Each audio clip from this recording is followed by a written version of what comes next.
before you go on, to let y'all know, if you see candy painted red cars, that's a Southside car. If you see a candy painted blue car, it's a Northside car. Go ahead. We're going to talk about the schools. Northside, it's gonna be a good one. Southside schools. We talk about the ones that are still open or the ones that's closed. Northside, Southside. Football, who had the most state titles? Put them all together. Katie. Huh? Katie. Exactly. Aldine was national champs. One state championship. That Aldine team was monsters. Was a bad motherfucker. Who had the better clubs? That's easy. That's easy. Hold on. Hey, I'm not just saying this because of Southside, because everybody there was partying together. Southside. North and South. Southside. Main Event was one of the best clubs in the country. Can I say? I never pull up with that list in the fold. When I smoke cigars, it ain't just for the show. I'm blessed from the dough and known for my city. All right, y'all. This is your boy Pop, and I am back, and we are back with another episode of Big Stick Energy. Don't forget to follow Big Stick Energy at Big Stick Energy HTX on IG.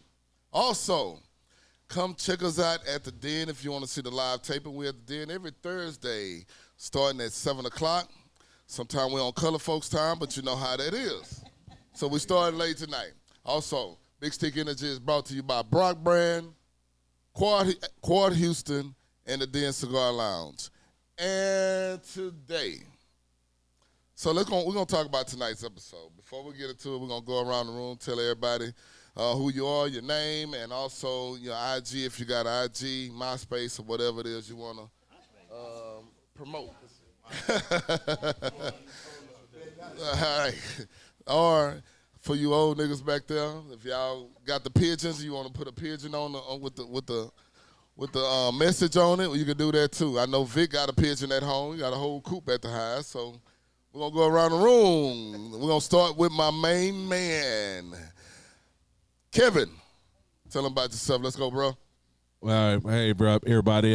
Kevin Big Fella Robinson. I'm a member of the Salt and Pepper Gang. I'm a member of the second portion of the Big Fella Show and podcast. I'm a Northside guy, Cashman High School. Hold on. The Cashman High School, Northside. All right, bro. Hating ass niggas back there. Stop. Hey, my IG is Vote Kevin Robinson at it's Vote Kevin Robinson at IG. Hey, y'all. My name is Coco, also known as Coco from Houston. You can find me on any social media platform as Coco from Houston. And I'm from Southwest, still holding. Anyway, yeah, next.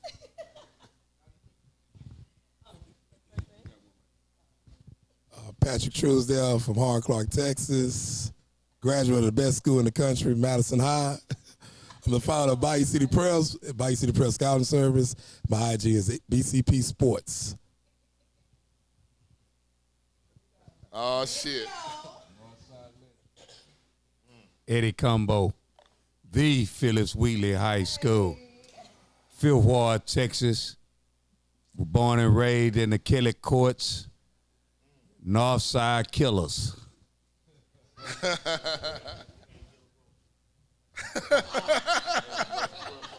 Richard Cunningham, D. James Madison Senior High School, Houston, Texas, Southside all my life. My name is Les, representing the Southside, the James Madison High School, representing the Marlins. All these Northside niggas in here. Good thing we ain't got no cue cards today. That's a hard act to follow. Terrence Shanks, the James Madison Southside Harlem Clark at you. Know what I'm saying? And I'm here representing too. Yeah, this is James Daniels from Jesse H. Jones High School. Fresh off of Herschelwood. Y'all know what it's like over there. So don't show up. We ain't got no more damn room.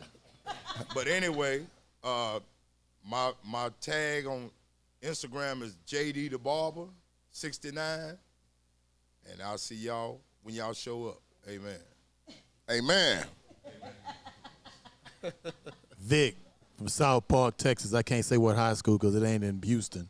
Come on, say that goddamn high school shit. The White boy ass motherfucking high Bel Air High School. Yeah, Bel Air. better That's known why as he was afraid. H-Town Vic. From that dirty ass South Side. They been with the UIL, huh? We were the Pop, Falcons, they were the Pop, Cardinals. you know all the Southside people. Hold on. Everybody hold on before we get started. So, I gotta let y'all know how this gonna go. I need to let y'all know how this gonna go. So, we got Northside versus Southside today. And Northside is gonna take the east side. So everything north and east, that's the north side. Southside gonna take the west side. South and west. So they can go all the way for the north side, they can go all the way to fucking Conroe if they want to. For the south side, they can go all the way to Pearland or whatever. So that's how we gonna do this. Now, we're gonna go through different categories about the south side and north side. One of them gonna be the neighborhoods, comparing neighborhoods to one another, because that's how we do here in Houston. The other one gonna be the schools, and all the players that came out the schools and the high school championships, the rivalries, all of that. The other one is going to be the men and women of the north side versus south side. What I mean by that, a north side guy, I'll take the back. Would a south side lady date the north side guy, vice versa? And how that goes.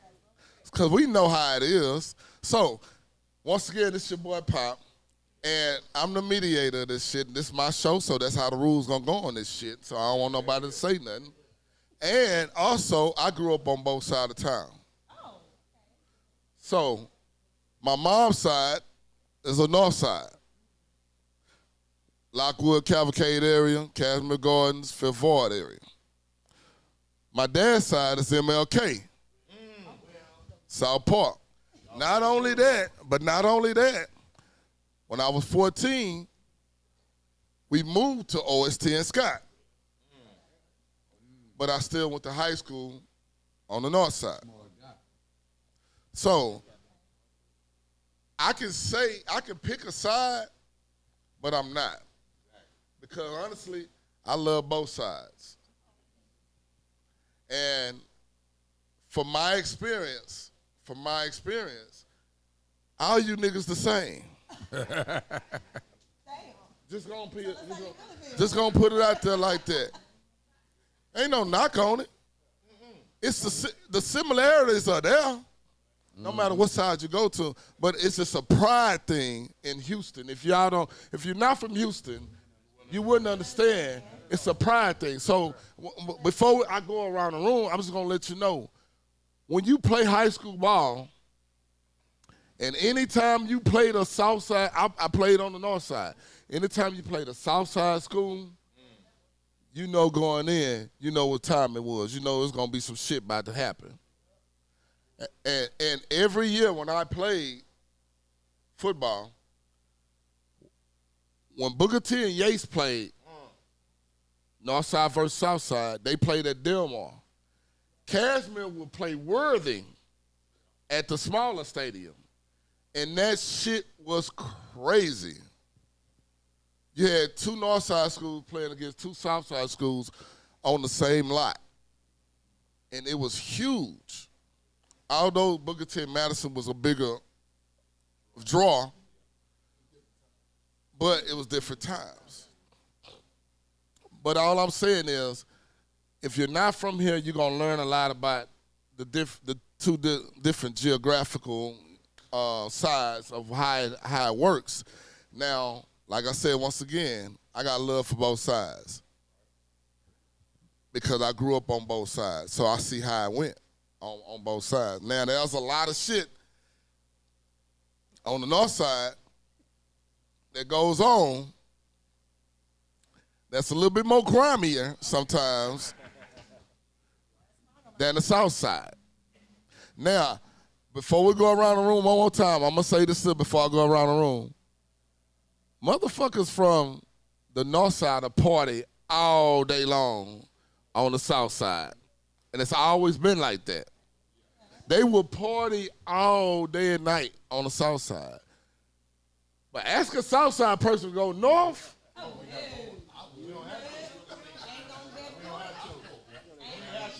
They will not go north to save their life. Only time, hold on. The only time somebody from the South Side to go north is to go to the airport.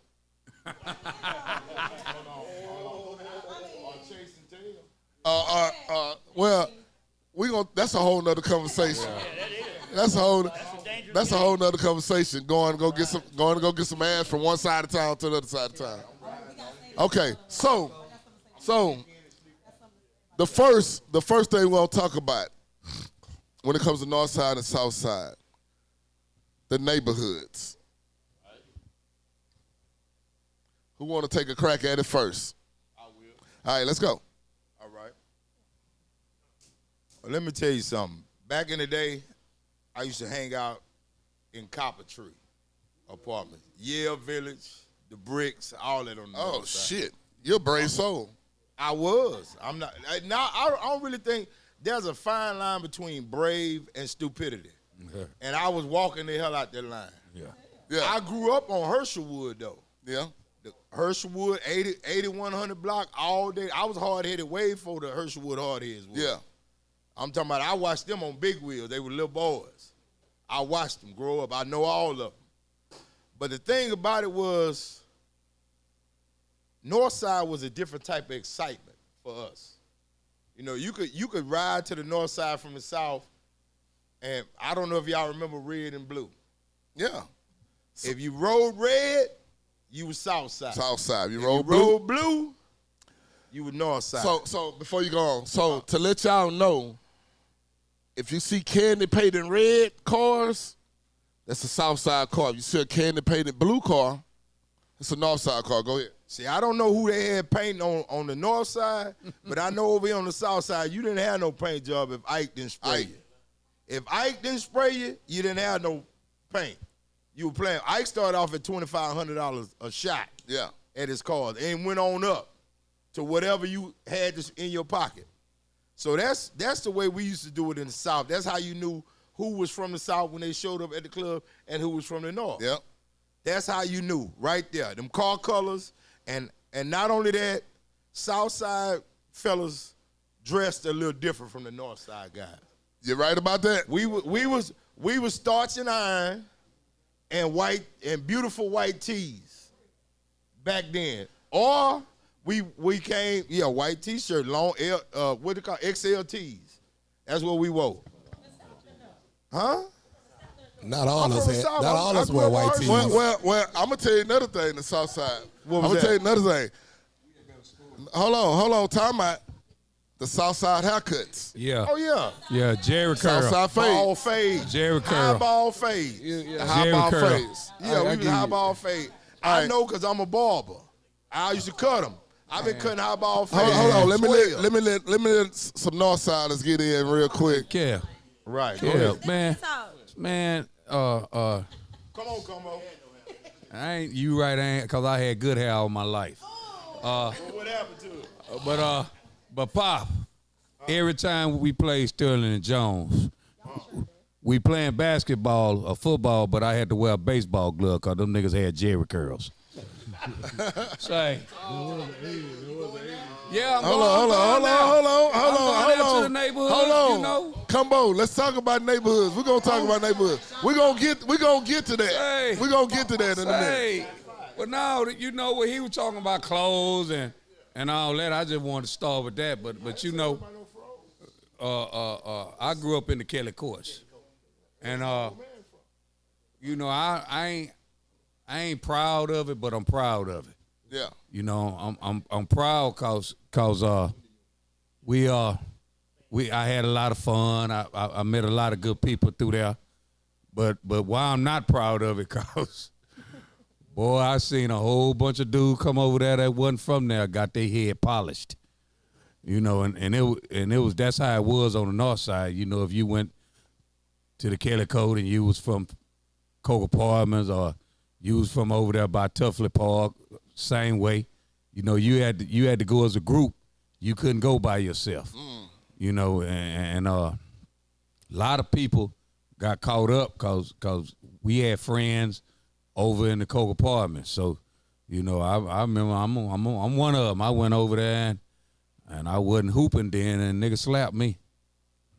Yeah, and then I found out I was faster than Carl Lewis. But hey, so hold on.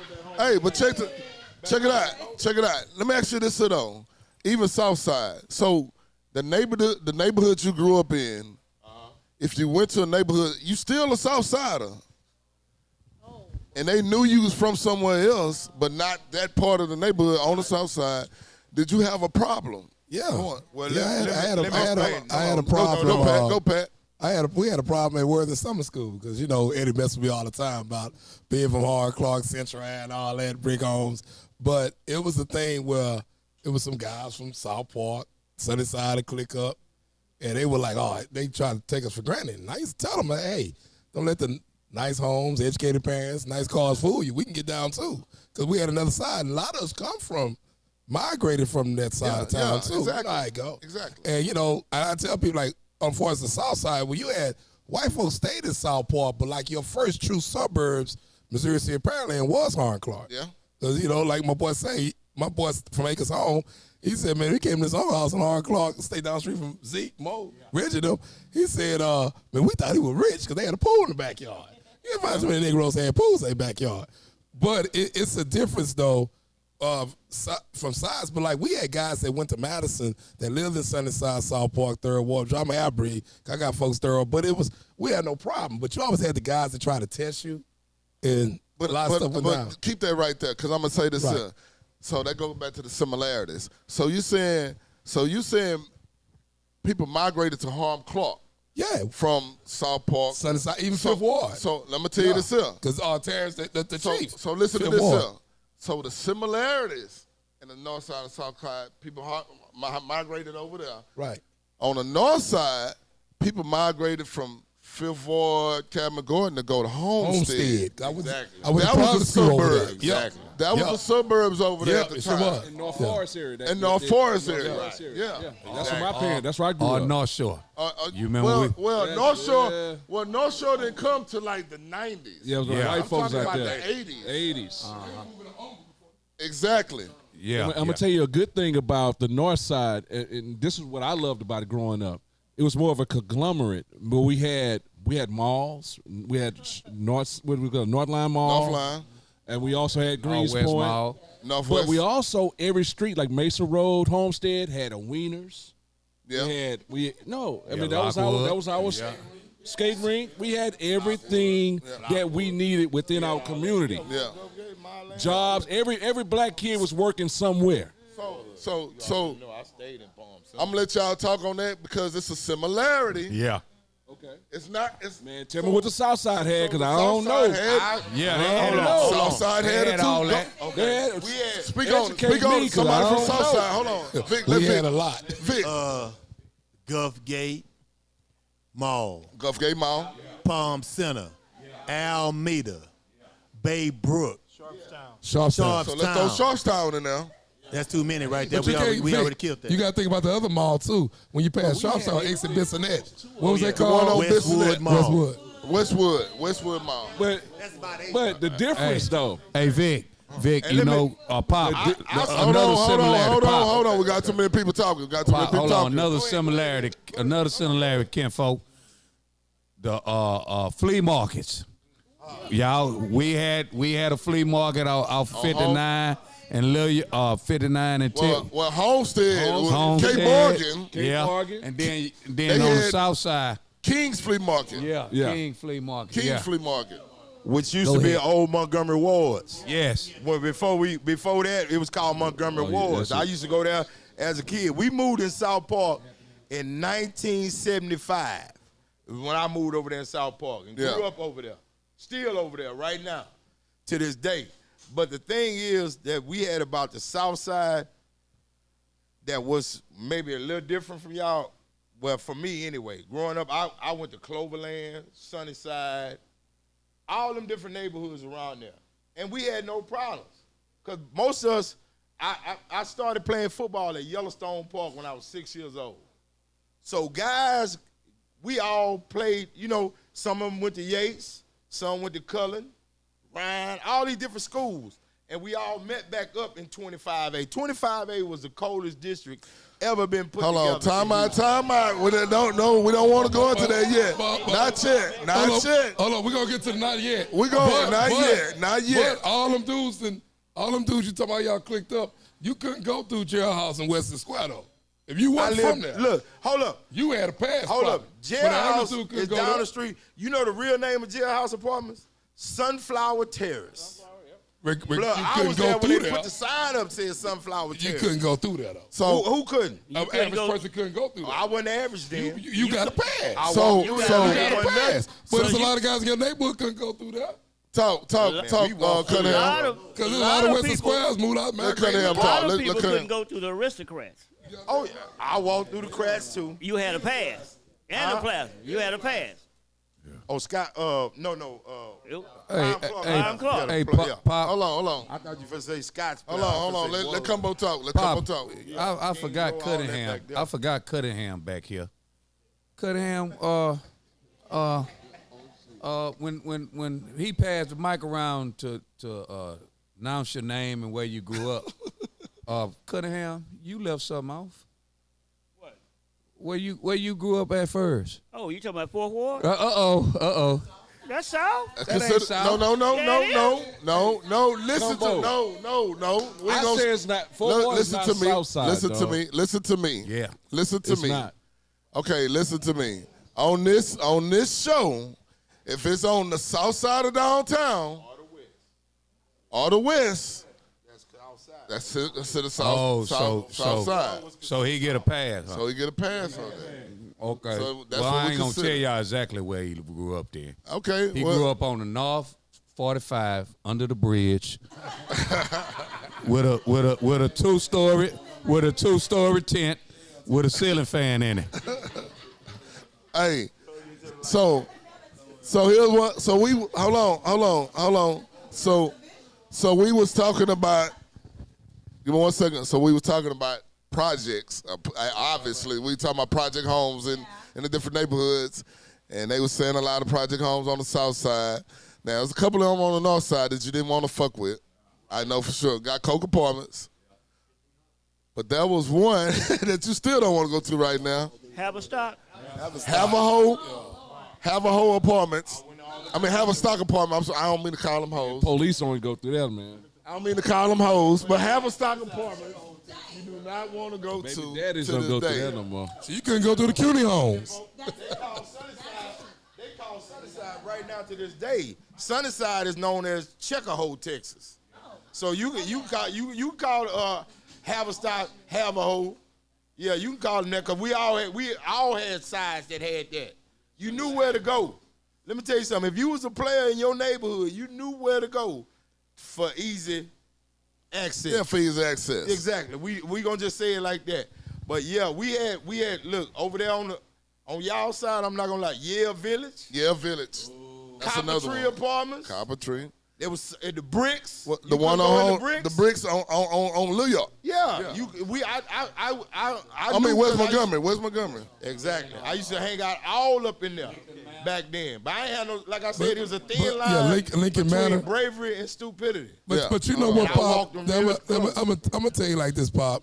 It's crazy because we can talk about all them neighborhoods, but it's funny because where she's from, everybody, it was nice because, you got good apartments, your volume, income go low.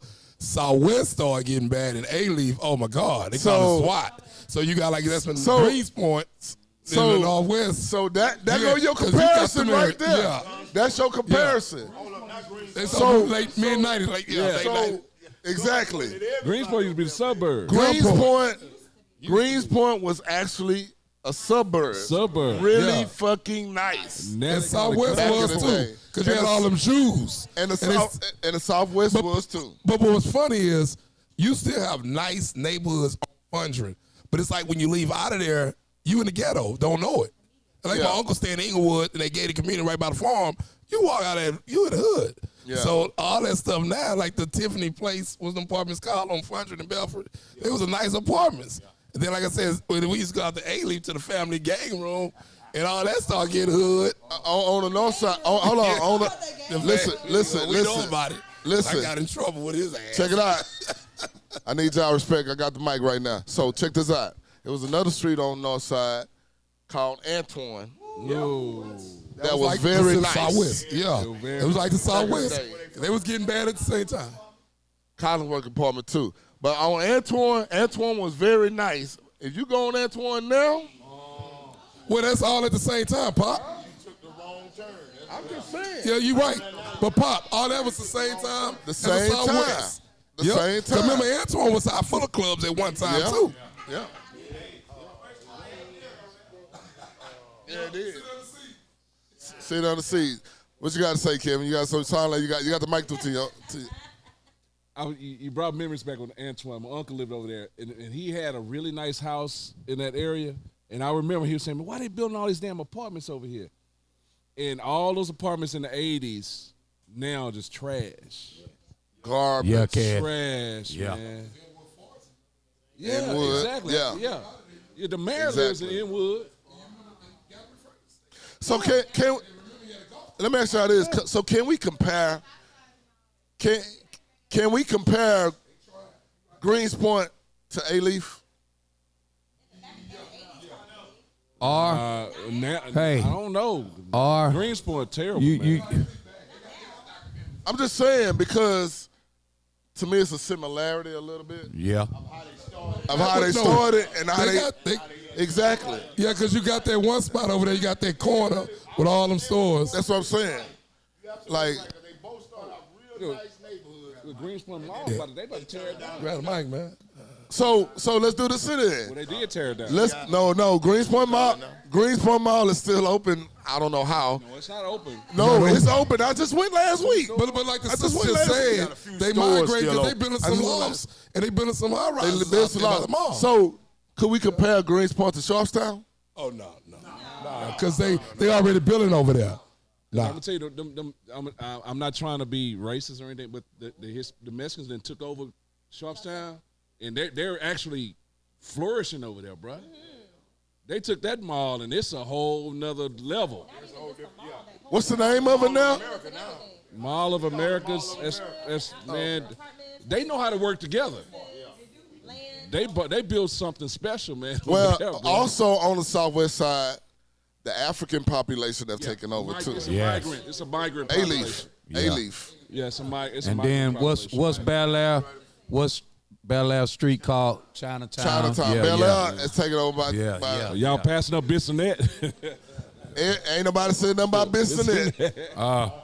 We don't want to talk about. So hold on. Now Bissonnette, Pop, you compare Greenspoint.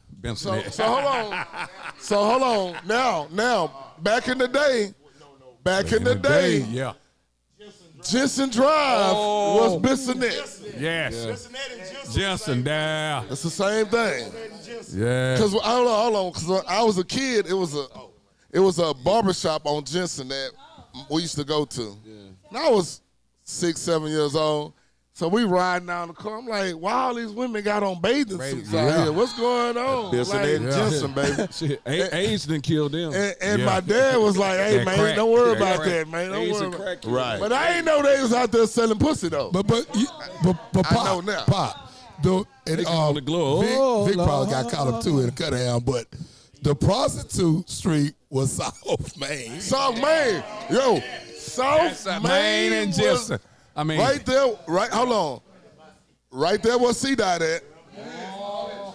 All that traffic. It used to be a Grandy's. They cleaned that up, though. They cleaned that up quick. A Grandy's. It used to be a Grandy's. Grandy's, Pop. Right there. Yeah. Once they start putting all those businesses over there on South Main area, they clean that up quick. because they was messing up the commerce over there. They weren't making money. The stadium, man. It happened for a while. The stadium. But, bro, when they wanted to clean Maine up, them police was hitting Maine every day. Yeah. Raking them up. They had, look, that was the first time I ever seen a paddy wagon over there on South Main. I was like, wait a minute, what is You that? know you seen a paddy wagon in South Park. Now, come on, man. No. Hold on. South Park. boys. No, we had the jump out boys. Yeah. We had Peanut and them. We had, you can't tell me. Peanut was one of the fastest police I ever seen in my life. Matter of fact, I think he should have been in the league. Because Peanut and them would jump out and chase you down and take your dope, whoop you, take your dope, and make somebody else sell it for them. Hey, don't tell me nothing about that. So I Lee Brown Jump cleaned out up boys South what we Main. was famous for. Okay, South yeah, Park. Lee Brown cleaned up So South check Main. this out. Check this out. Exactly. He showed it. Hold on. Check this out. So listen, we talked about the neighborhoods on Southside versus Northside versus Southside, and y'all see the comparisons now. It ain't really much. We just it's different but the same. Yeah. Just your address. So we're gonna take. Listen, we're gonna take a quick break, and I don't need you Negroes to be moving all over the place. I need y'all to hurry up and come back so we can get this over. So when we come back, we're gonna talk about the schools. Northside, It's gonna be a good one. Southside schools, and I know that's what y'all waiting for. We talk about the ones that are still open or the ones that's closed. What? Is that a shot fired? Is that a shot fired? Okay, so check this out. Once again, Big Stick Energy is brought to you by Brock Brand, Quad Houston, and the Dead Cigar Lounge, located right here at 4608 Almeda. Right now, what we're about to do, we're about to go into this. We got a party platter of shrimp that we're gonna let everybody taste. Party platter of shrimp, fried and grilled.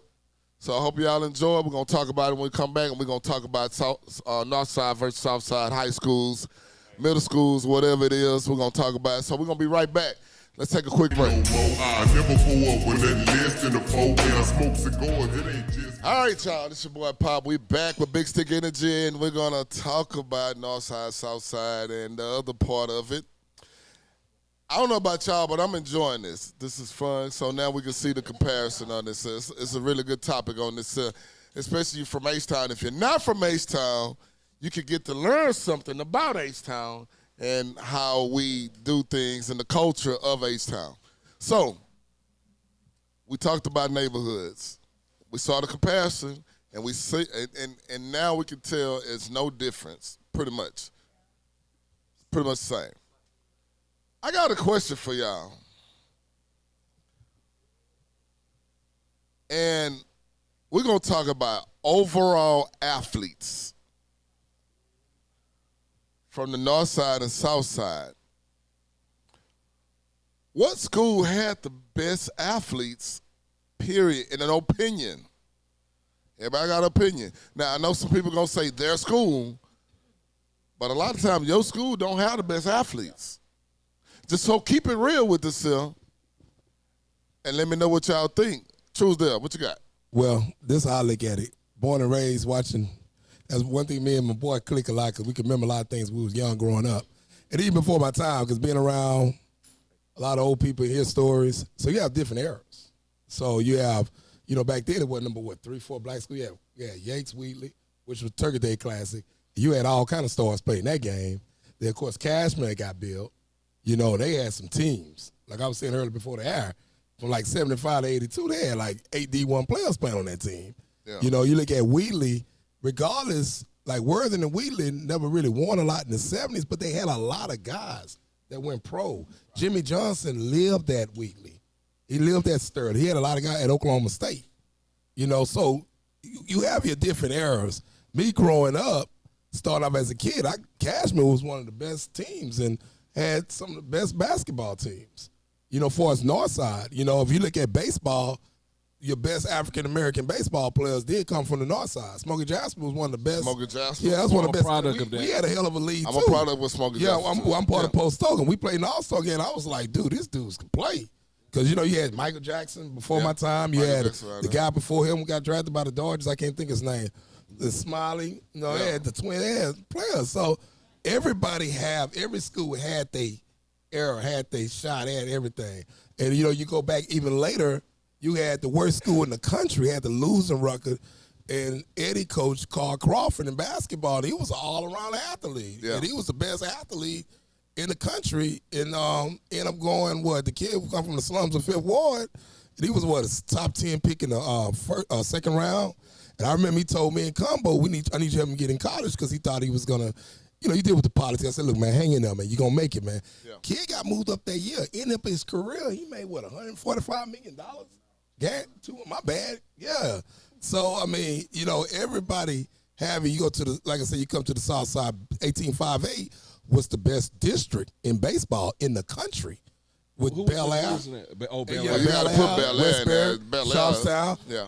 And you had the Goods brother at Madison because we was at but we still had players come out of Madison. Sterling had a lot of good baseball players. So it's about the era. And I know we're going to get deep, but it's about the timing because you look at Madison, we had, 2 top 10 first-round picks.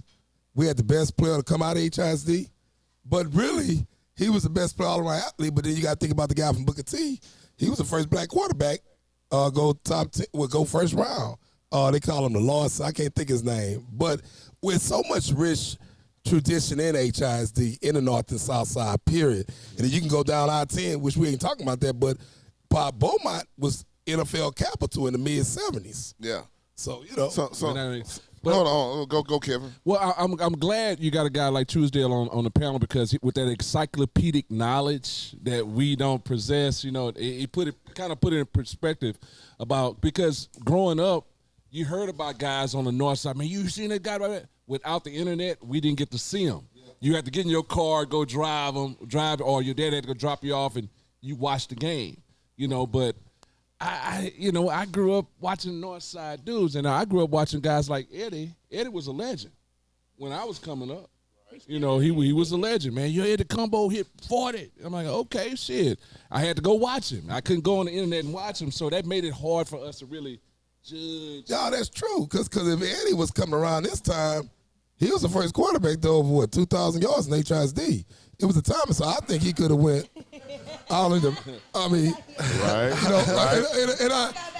And I know y'all know he do look like Keith on good. Hold on. Like a football player. But he would. But take it out, Kev. He in this era, Pop, Vic, he probably would have got recruited in both sports. The time. Yeah. Everything's time. Cunningham want to say something. Chime in. Well, me and my friend Kevin, I'm calling him a friend because I just met him. I've seen him and known him a number of years. Never personally met him. But he didn't know where Fourth Ward was or Abraham Lincoln. See, you got guys that went to Lincoln like Huey Smith. Combo know who I'm talking about. Yes. Fred Brown. Yes. That could have been in the league. I Exactly. don't know what happened. It's a lot of guys that was at school that walked around the school could give you a 30 at a heartbeat. Yeah.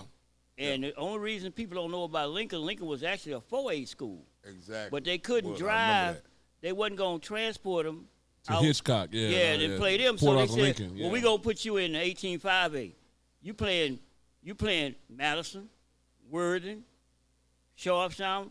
Lee had white boys that was 330 on the offensive line. So it just all depends on. Now, I played at Lincoln.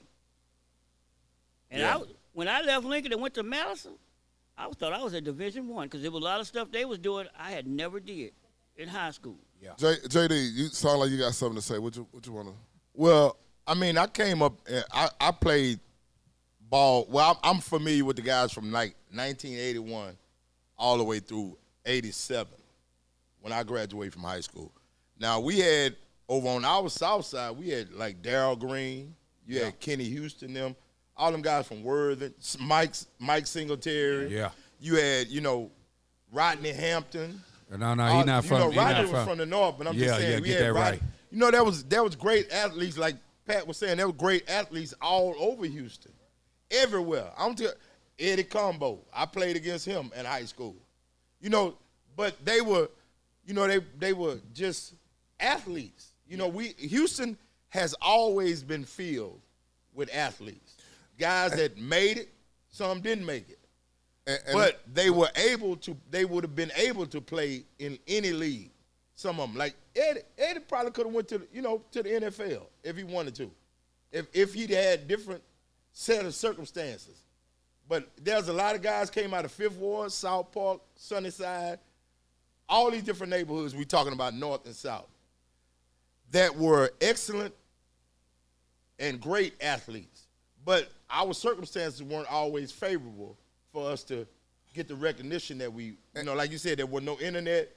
Nowadays, kids they make their own highlight films on YouTube and Instagram and everywhere, so they get recruited.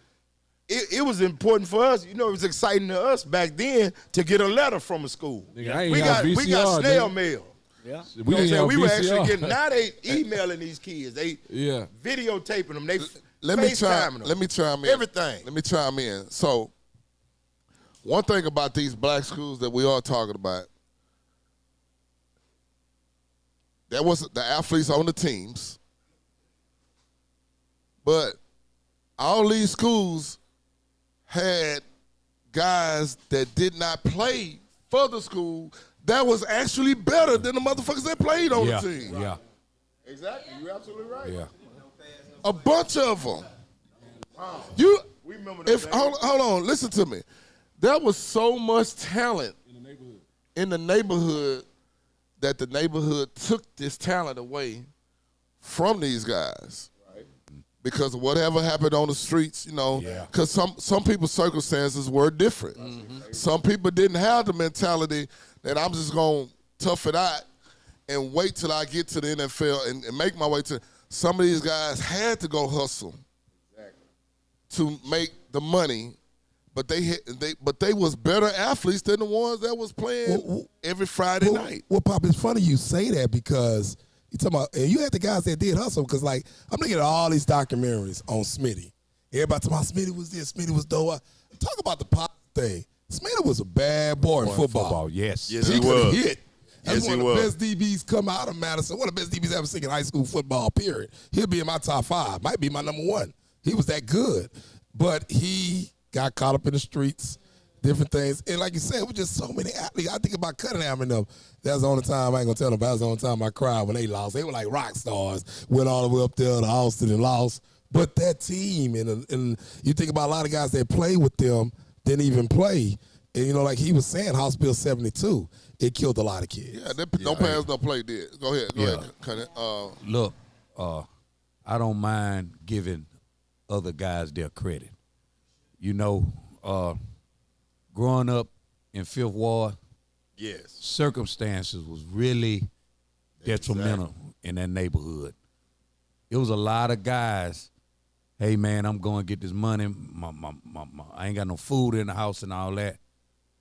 They was some hell of athletes, and when they took the time to come play at the park and everything, I really enjoyed competing against them, and I'm hey man, I ain't got no food in my house neither, man, but shoot, man, come on, play for the school. They look at me like I was crazy, well, shit, you ain't that hungry, you ain't stealing, Yeah. Right. But I knew better because my grandmother made it clear to me, boy, you go to jail, I can't get you out of jail. Yeah. So I wasn't trying to go to jail. But anyway, we had a running back by the name of Samuel Kelly. Yes. Nice.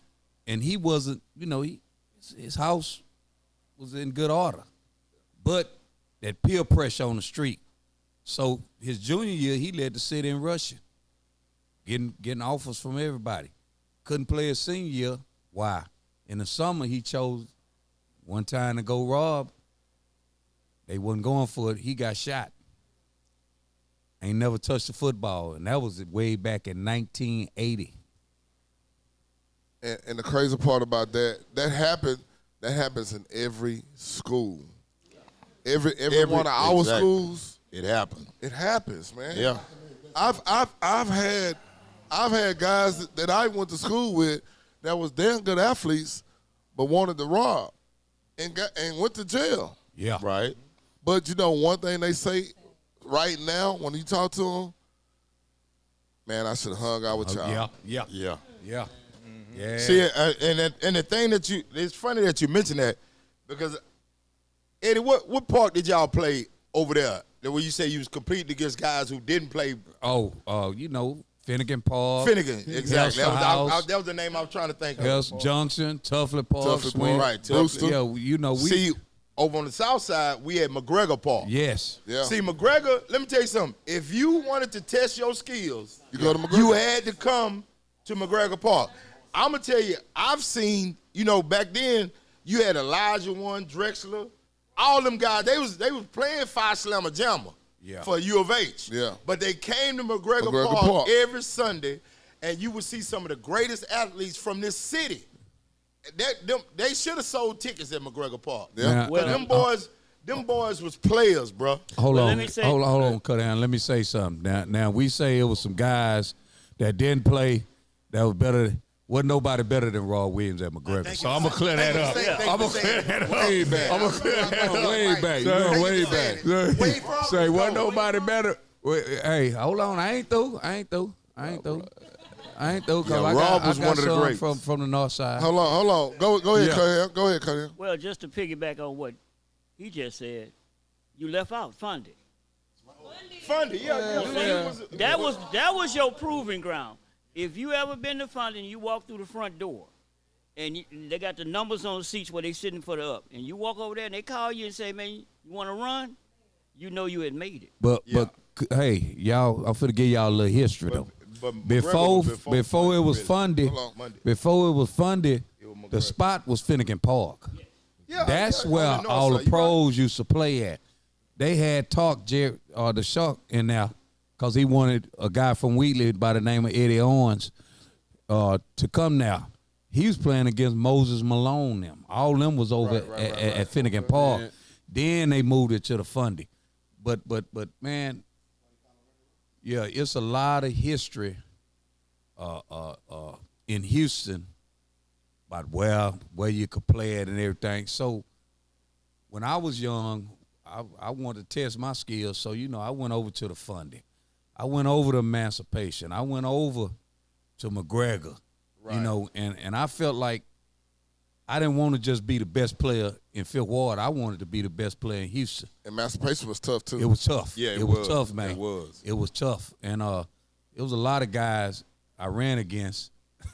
You know, it was an eye-opener for me because I was young going over there. Yeah, right. And I learned, say, man, shit, it ain't just talent in Fifth Ward.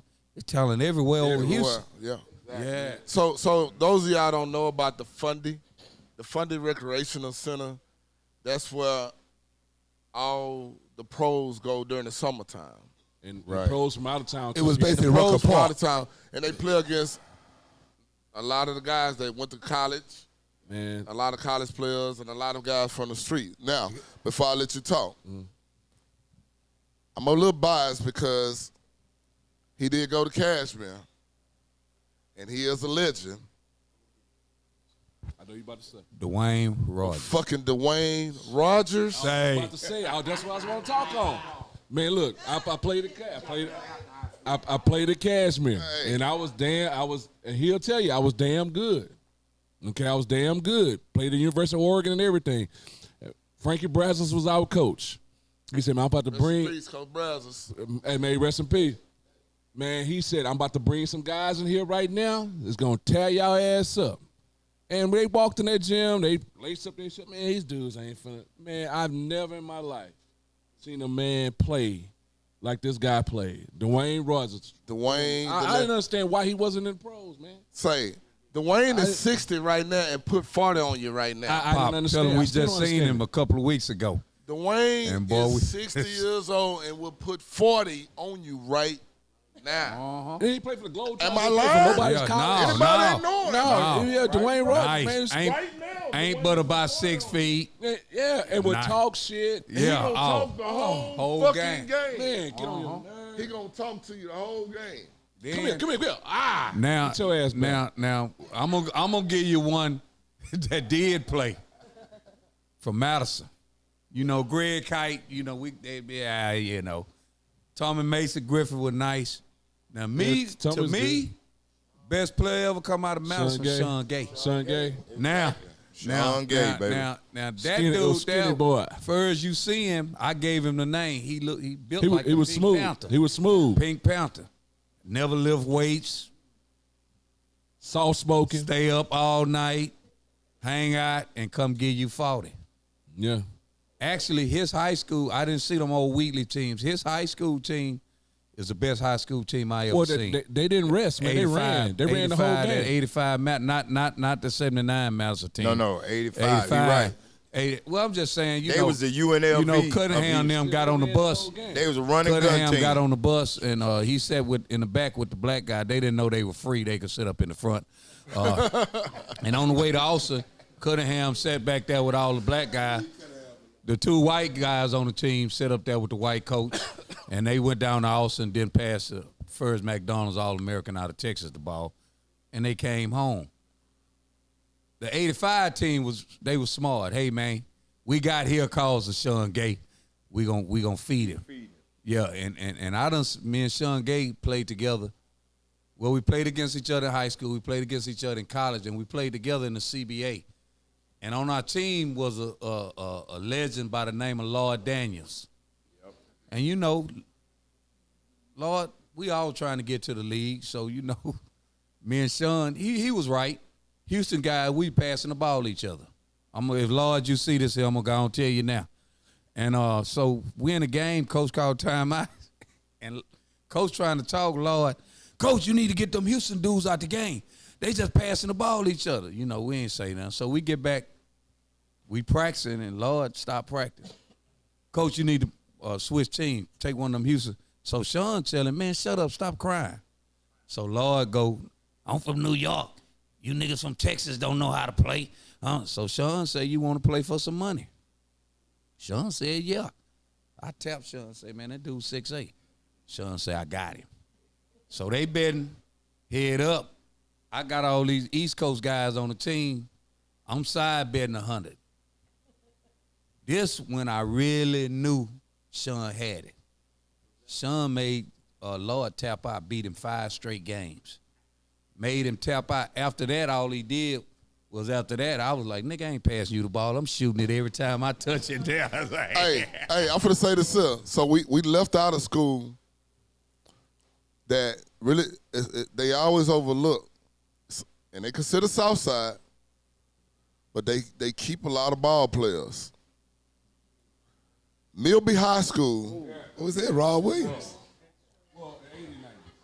Rod Williams, yeah. I know, I'm just saying. We said Rod, but I'm talking about overall. Oh, yeah. The program that they had at Milby was a hell of a fucking program. That was Cheeks. That was Maurice Cheeks there. Yeah. They had a hell of a program at Milby High School for a lot of years. Shout out to Coach Duffer, that's my guy. So they had a lot of great guys come out of Milby. And for it to be a Mexican school, to have all them niggas go over there. And did they win state in the 90s, did they? Yeah, they won in 2000. 2004, McKinney. It was All-American. 93, didn't they win in 90?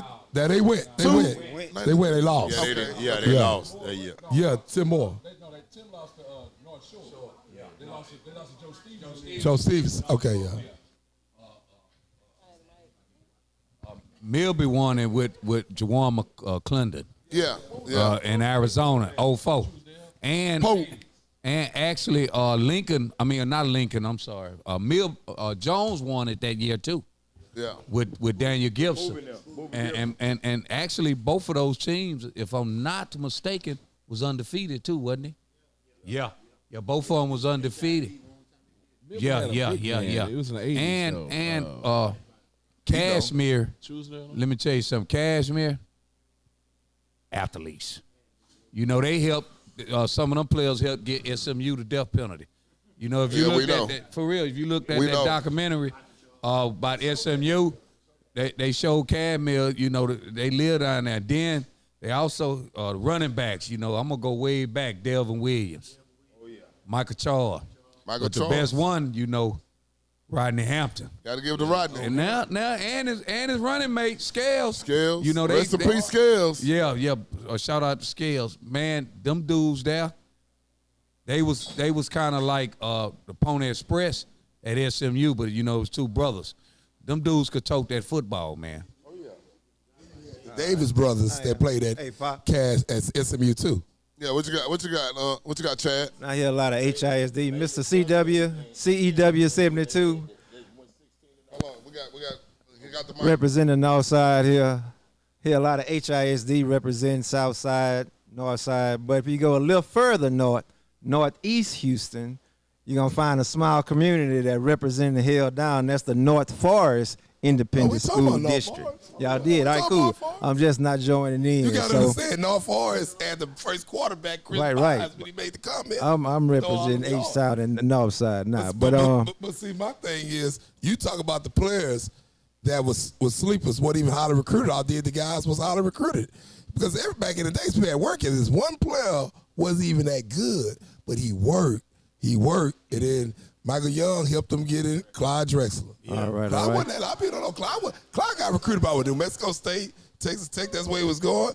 And and you take Joseph Dye. Yeah. Joseph was a one-man show. Like I was saying about Carl Crawford, he was a one-man show and got him making it. So did y'all listen? So who we got? Who we got out of Forest Brook and Smiley? All right, we got. You represent Forest Brook and Smiley. Forest Brook. We got Damon Gibson. He made it to the NFL. My boy Damon Pancho Gibson, Condon them. Well, he was a senior. I was a freshman. Right. I'm just saying, I didn't hear you guys. I just joined second, late on the show, but I appreciate the invitation for Pop, Of course.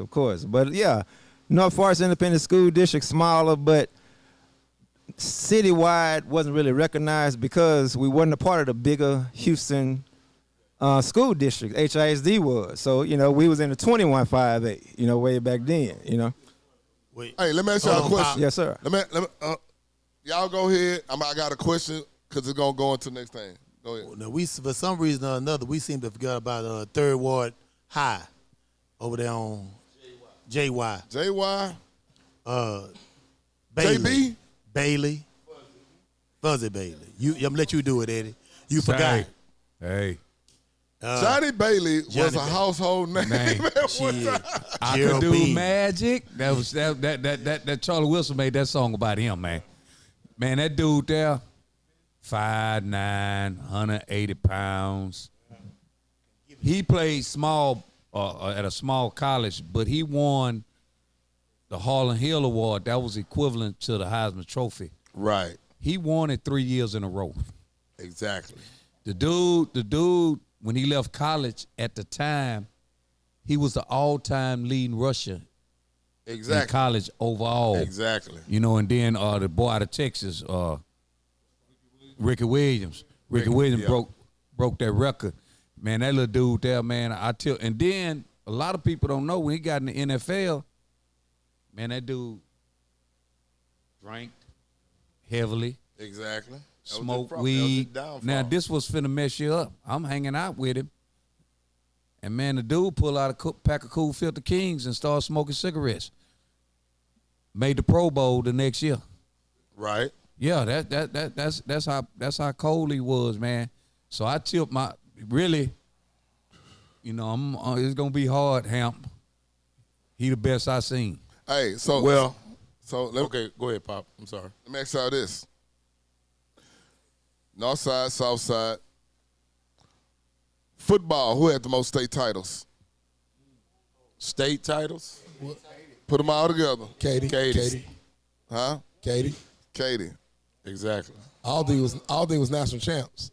Won state championship. That Aldine team was monsters. Was a bad motherfucker. D-line was out straight hand. Yates the only one to ever go 16-0. They the only one who went 16-0. Aldine went on the field. Aldine. Are we forgetting about the team on Wallaceville, off of Wallaceville? North Shore. Yeah. Yeah, but Yates, if that's the best high school team. And you forget about Decatur a couple of years ago. Eight pros came off of that. So speaking of Katy, we're talking about Katy. Katy is considered Southside school, so we're gonna put them in now with the Southside. So speaking of Katy, which had a damn good program for years, now people are catching up to them. Yeah, right. It's a bunch of schools that's over there now, and I don't know if they feel like fuck now we built too many schools over here. Right. Is Katy done? Is that no run for them? Well, you got to understand, Katie made a lot of runs because Dallas have better coaching than we do. That's why they run state. So the best coach could give them a game was coach over at North Shore. And if you look at Katie, they're a disciplined team, fundamental boys, obedient boys. Because none of them go to college. Only ones that go to college and play good is the brothers or the offensive linemen.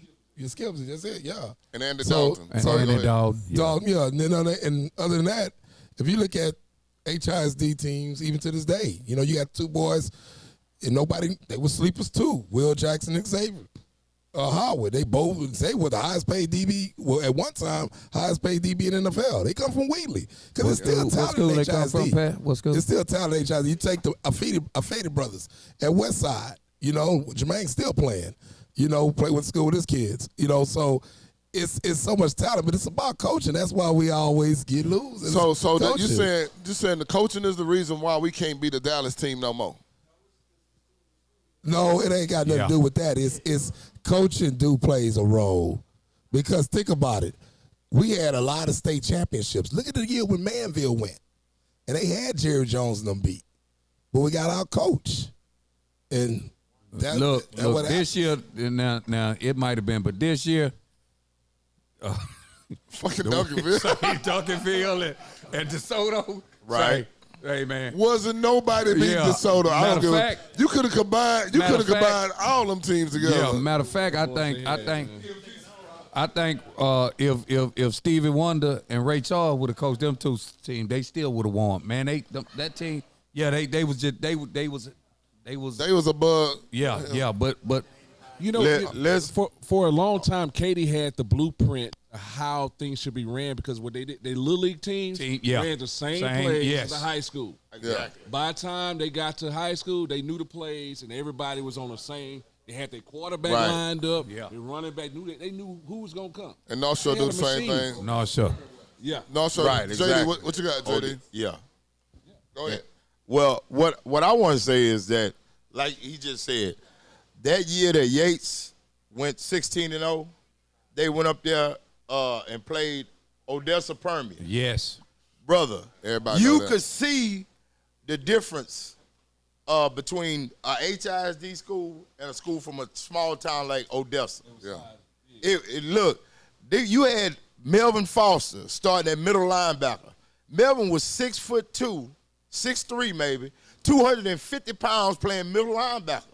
I saw this man tackle the whole backfield, the quarterback and the running back at the same time, and tackle them on national TV. That's how good a athlete came out of Houston, period. Then before that, James come out off the defensive end for Yates. Now, don't forget, hold up, let's go before that. Darryl Green, when he went to A&I, he was one of the greatest players to ever come out of Houston and go to a school like A&I. But y'all know what though? He's a Hall of Famer. Darryl Green kind of like Darryl didn't Clyde. get good till he got to college. Yeah, Darryl Green kind of like in high Clyde. school. I watched him play in high school. Now the Jones, the defensive end. Alpha Williams. Come out in '87 with me. Yeah. Alpha. Let me tell you something. When Alpha first got to Jones, I would take Alpha and block him to the fence. Yeah. But after his 10th grade year, Alpha came back a totally different guy. Yeah. Could not, when I say could not be blocked, I didn't see nobody after his 10th grade year block him in HISD, period. So let me ask y'all something. Those of y'all that's over there, y'all ever seen Friday Night Lights, the movie? Exactly. Y'all ever watched that movie? That shit is real. That's how Texas football is. Or shut down the whole town. Hold down. Everybody. Like here in Houston, we go to the games, but not like how it is when you're in a small town. Hold on. Hold on, Pop. Oh, right. Hey, Pop. I would never forget. Hold on. Yeah. Madison, hold up. No. Hold on. Mel Booker T. Hold on. Go ahead, JD. Let's finish that. 1986. We played Yates in the Astrodome. Yeah. The last two teams left in the playoffs in the Houston area. Yeah. We had 32,000 people for a high school game in the Astrodome. We had more people at our game. Huh? 86. That's it. Jones and Yates. So 40. So hold on. So Cashmere, hold on. Yeah, Listen. But I'm just saying, we had them kind of crowds. Cashmere and Port Neutral Graves beat that. Show did. Yeah. Who? Yeah. Cashmere and Port Neutral Port Grove. Neutral Graves.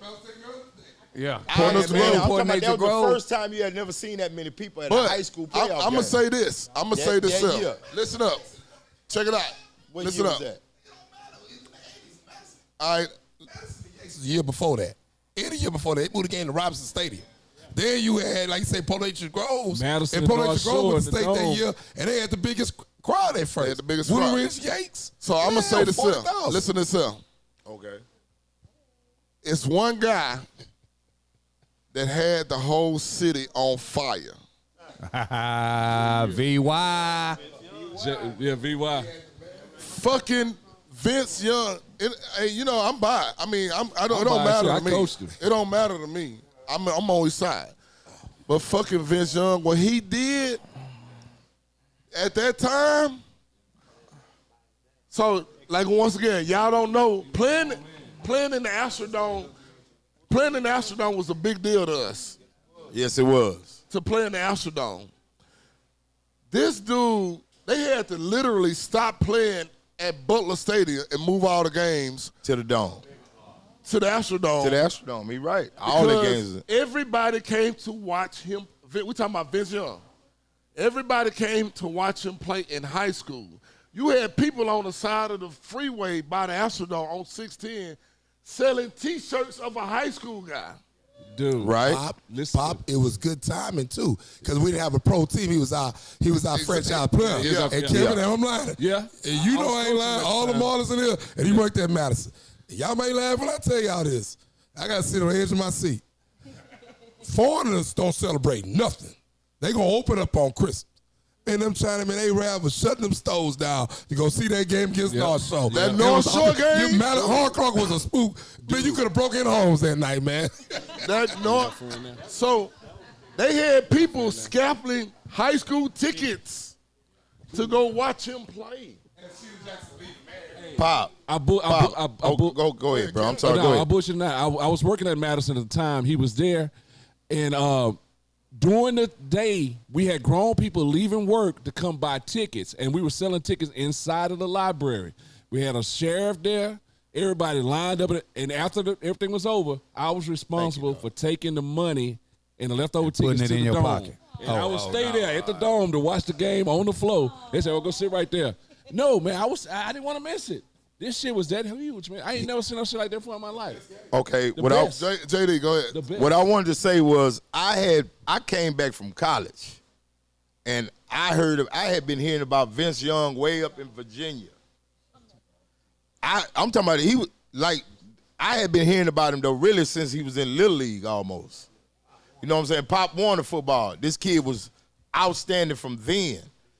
We came. I had to go to the Madison and Worthing game in the I went to that Astrodome. one. I went to that one. Look, this kid did some. Two plays he played. They were the most phenomenal plays I'd ever seen a high school player do. Vince rolled out to the left and threw an 80-yard pass dead on time to a man down the field in the end zone.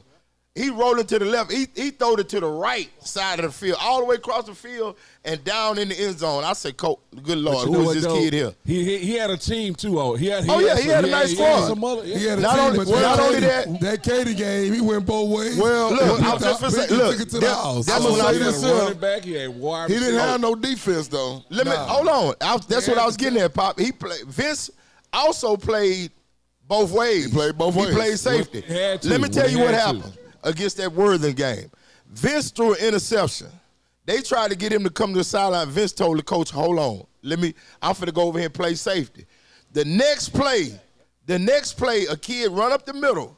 I remember Vince that. popped him, made him fumble Made the him ball, fumble the ball. and recovered it. Mm-hmm. This the quarterback. Well, He popped that- Vince Young, Andrew Luck was the first quarterbacks I seen throw an interception and pop their ass and got the ball right back. I wanted. Yeah. But this was the next I got play. a question Go for you ahead. though. Go ahead. This is what I want to ask. Eddie, I can relate to this. Kim, I relate to this. Do you think HISD, we had so much talent. Do you think we're getting robbed in the Hall of Fame because they finally put Cliff Branch in there?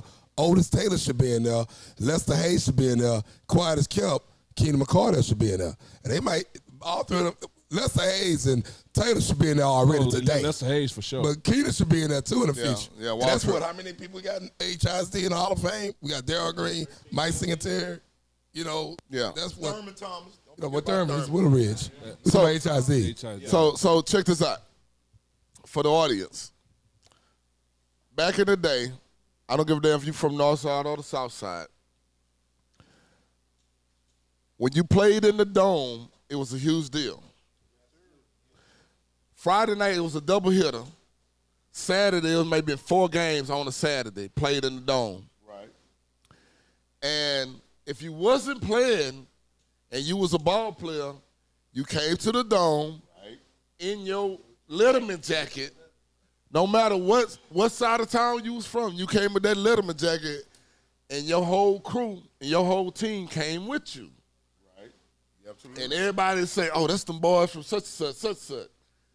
And it was a big deal to us to be noticed, especially when you played the next game, and y'all sitting in the stands, getting ready to go out, getting ready to go to the locker room to go play the next game.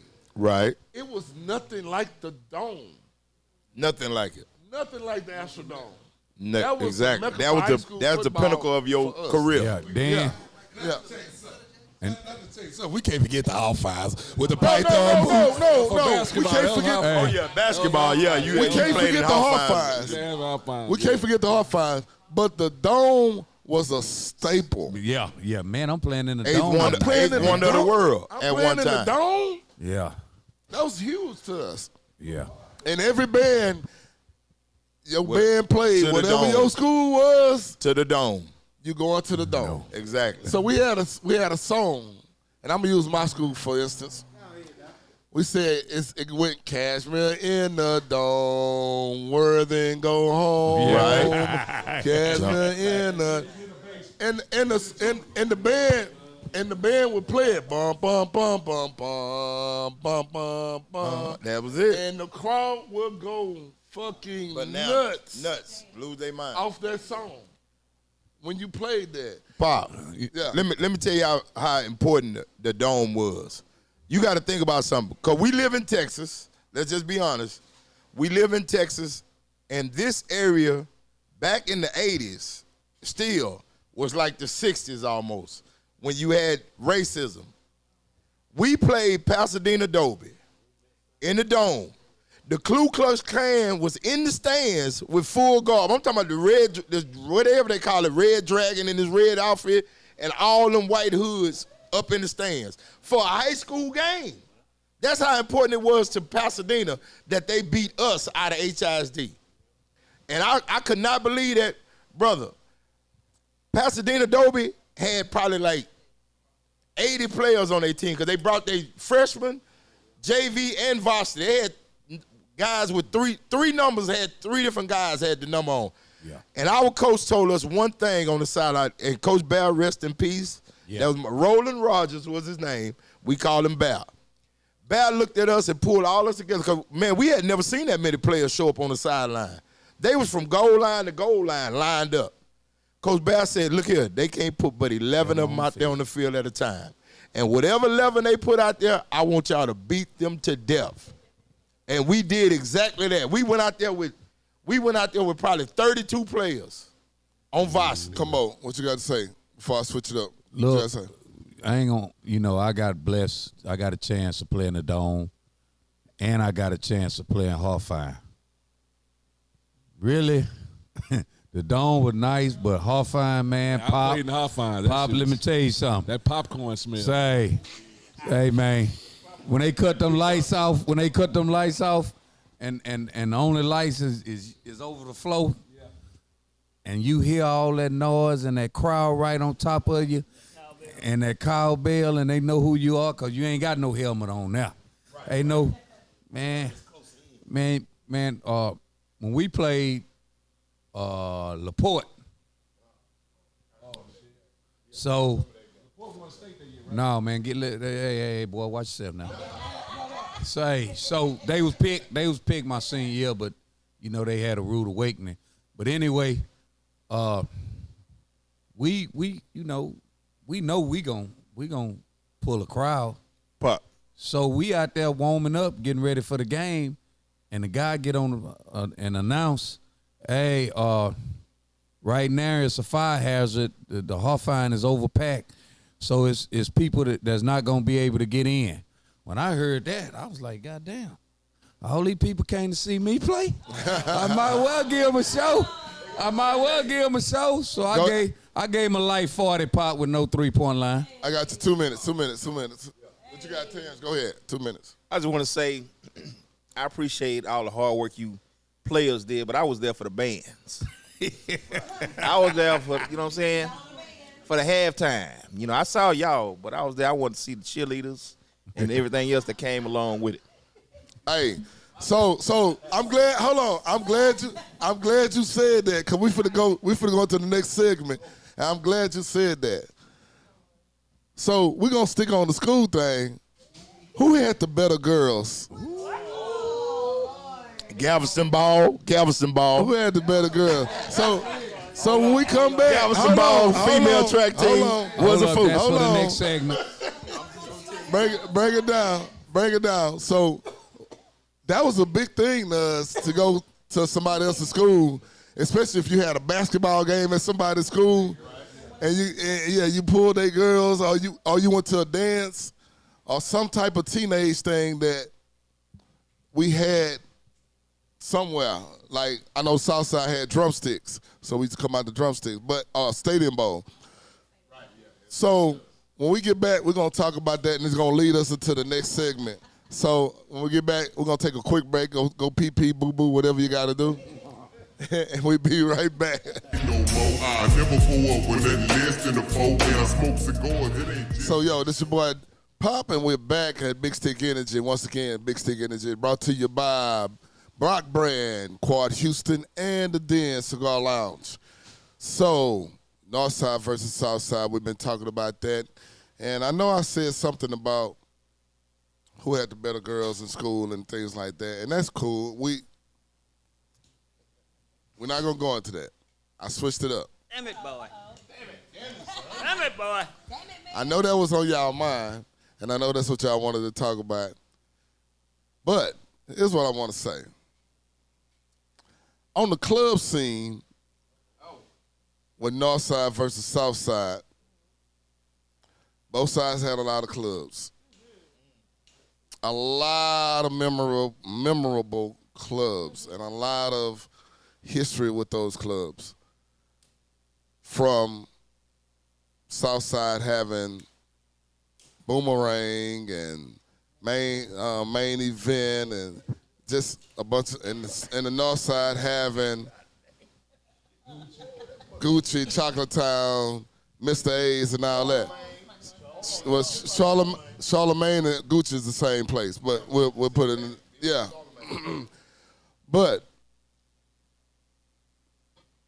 who had the better clubs? That's easy. That's easy. Hold on. Hey, I'm not just saying this because of Southside, because everybody that was partying together. Southside. North and South. Southside. Main Event was one of the best clubs in the country.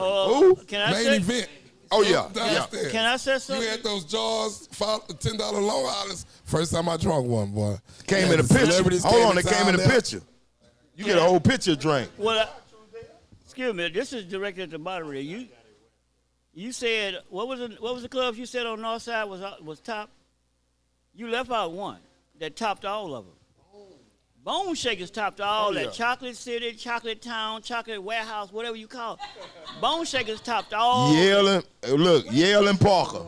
Bone Shakers. Was Yes, sir. Bone Shakers. That was what it was called. So hold on. So Kevin said that's all Southside had was clubs. That's just they had on us was clubs. What y'all have on Northside? Man, we had malls, we had stores, we had Everybody had infrastructure. Everybody had stores. Come on, man. Ain't nobody worried about wine gardens. Look, ain't nobody worried about wine gardens. And we nobody- they moved them, they came to Southside. We had the best mall, Sharpstown and Galleria. Oh, yeah. Oh, they gonna include the Galleria, dog. Well, Okay, hold on. That's Southside. Hold on. That's still Southside. Time out. Time out. Hold on. Why we can't have the Galleria? It's on South. Listen, this is my show, and we're going to say this shit like this. The Galleria is not a part of none of this shit. Oh, man. Come on, we're going to exit that shit out. Hold on. It is. Hold on. We got to. That's not fair. Hold on. Okay. I'm trying to keep it fair. Hold on, We let's grew up stop going it right there. shopping and going to goddamn hold on. ice skating. So come on. What other place you got ice skating? What other place you got ice skating? Hold on, Tuesday. Come on. I got you. Hold on. Listen. Hold up, let Pop talk. Respect the mic. What I'm saying is this.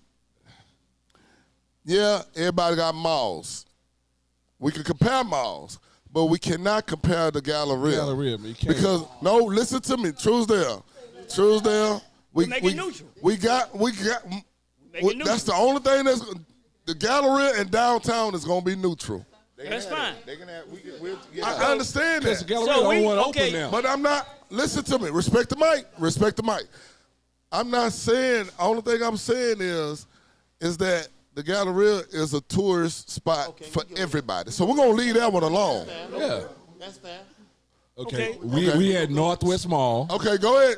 We had the Northwest Mall. We had what? We had Deerbrook. Guns Point, Greens Point, Northline Mall. Dude, we had that triangle going, dog. We had all that, man. Okay, here we go. Baybrook was in Galveston. Hold on. Listen. No. We had Astroworld. Everybody came down. Listen. Can't use that neither. Hold on. So let Vic talk. Respect the mic, man. Respect the mic. So we have 4 miles on the north side? That what you said? He counted for it, but let's go ahead. Go ahead. Mireland, Sharpstown, Baybrook. What? What you talking about? Yeah, it was a mall. Can I continue? It was an outside mall. It was a mall. I ain't through. Yeah. Let me start over again. Palm Center, Westwood. I'm at 7 now. All right now. Keep going. Hold on. Speak it out. Mr. Mike, I'm going to respect the mic. I'm going to Hold on. So Go he's cut saying him. they got all the malls on the north side. Is that what that's what he said? We had the best one. Did y'all have any movie theaters on y'all side Yes, of we town? did. No. We had a dollar theater, nigga, the one we could afford. Oh, man. Let me just educate you right quick. Scarface said on BET. Hold on. His most memories. Hold on. Let me tell you what movie theaters we had on the southwest side. Shamrock. You had Majestic. OSU. Come on, man. Majestic. You didn't go to Majestic Metro? 80 years old, dude. You ain't go. Okay, go ahead, man. Respect the mic. Hold on. Where did you watch karate movies at? hold on. Tell me where you watched them at. Homestead is one right there next to Super Skate on Homestead. Hold on. On Mesa Road. Listen. Say, hey, I'm gonna cut the whole fucking show if don't nobody listen. I need everybody to listen, man. For real. All right. So, everybody, I know we want to talk, man, but we gotta respect the person who has the mic. If I point to you and you're talking, everybody else needs to just shut up. If you don't like it, step off. Honestly. And respectfully. Respect the show. Respect the person who got the mic. Please. Amen. All right. So, I'm going to say this. You lost on that one. I'm just going to tell you on that. On the whole mall thing.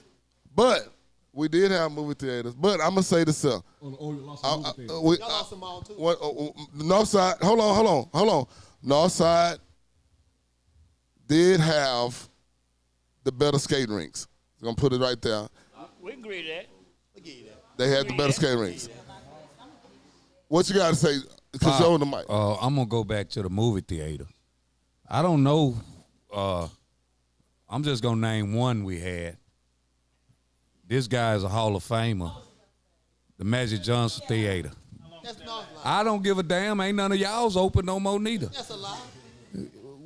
Magic Johnson was in Norfolk. Yeah, you right. Yeah. He was.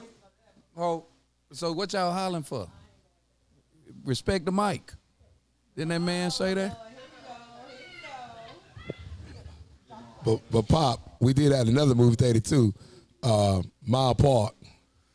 Now, hold on. Now, Mile Park was a bad motherfucker for its time. Yeah, and Shamrock was before that. So Mile Park was the original first big mega theater. It had 14 theaters in that. And I know people who used to drive from the north side to go to Mile Park. And they just shut down like 10 years ago, maybe, huh? That's why I saw House Party and Boys in the Hood. 10 years ago. Yeah, so I will say that Mile Park held it down. What you gotta say, Chad? Go ahead. All right, back on the Northeast Houston. Anybody said anything about a drive-in movie? Man, I was about a Because Homestead. Homestead. Oh, we had them had a over here, too. drive-in theater. Man. Chocolate Bayou. Come on. Well, it was a drive-in The one movie right there on, by, it was a drive-in movie on truck. Jensen too. Okay. It was one on right. Jensen. But Go ahead, JD. Go ahead. He want to talk about drive-ins. We had, bro, I can't tell you how many times I rode my bike and sat under 610 and South Park Boulevard. Because it wasn't Martin Luther King, it was South Park Boulevard when I used to ride down there.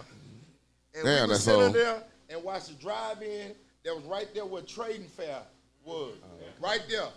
We had that driveway. Then we had that drive-in. Then we had Chocolate Bayou. That everybody from the north rode over here to watch movies at Chocolate Bayou. We had McClinton Triple. We had all kind of drive-ins over here. The only drive-in still alive that I know of is the one in Hockley. No, it's in Hockley. It's one in Hockley. That's the only one I know that's still active right now. There's another one? No, I'm just saying that's out of town. That ain't even north side. That's out of town. JD. Hockley, Texas is a whole nother city. JD. All right. Go ahead. JD, you talking about drive-ins or drive-bys? No, we had both. Yeah, We had both on y'all the south. y'all win at that. Yeah, we had both. Yeah, of them. Y'all yeah. had them over there too. Don't act like Haverstock won 4th of July every day. No, man. We Don't act like it. we don't do no shooting over there. We civilized people. Boy, hush. Don't do that, Eddie. Eddie, don't do that. So don't talk. My bad Boy, here, look, man. I thought Studewood, you were saying let me tell you drive-by. something. Studewood, Acres Home, and all that ain't nothing civilized over there. Nothing. Hold on. Nothing. Go ahead, Cunningham. I'm going to ask, do y'all realize where the Jump Out Boys first started? They started on the north side. Oh, I don't know. I They- know they we had them started on on- 6 on They South started on Park. Cross Timbers and worked their way back. Okay. City on the Siege started on the north side. Who? City on the Siege. Oh, City on. Okay. Yeah. You right. So both right. sides got crime. Oh, hey, the whole city got Yeah, crime the whole right city. now to this day. First 48 started on the south side. It might have. You might have a point there. Yeah, You they might did. have a point there. I can't argue that. Well, they started with the Harris County. And most of the times, 48 was over on the north side of town. Well, all I can say is the biggest I ain't scandal they gonna ever had on 'Cause First I'm a 48. First 48 fan. The biggest scandal they ever had on Force 48 was a detective from Madison got caught up. I will admit that. You see that? First 48, lead detective. What got about the caught Butt up. Nigga Club on BET? The Butt Nigga Club. Over there. Okay. So hold on. So check this out. Respect the mic. So check this out. Like I said, once again, I grew up on both sides. Now, on the north side, they had the Go-Go House, which was on Collinsworth. Right? Bess's. Exactly. That's what I heard. Yeah. So yeah, Bess's. So when I stayed off of OST and Scott, I used to walk to Diamonds. Hold on.